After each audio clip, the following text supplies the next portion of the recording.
Bonjour, this is Julien the Frenchman who makes pronunciation videos here on YouTube, and we are looking at how to pronounce my name.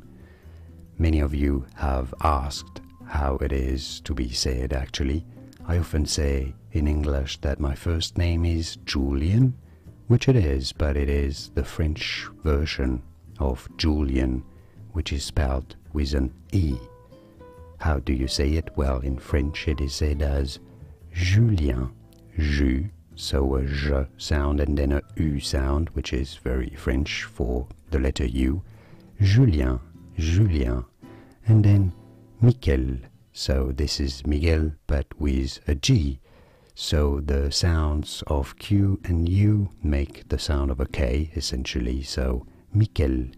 This is a Catalan name meaning Michael or Miguel indeed, but in Catalan. So overall, Julien Miquel.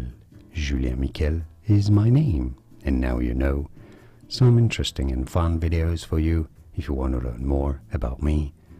And yeah, I'll see you there to learn more. Thanks for watching. Thanks for the support on the channel. I'll see you there and soon to learn more. Thanks for watching.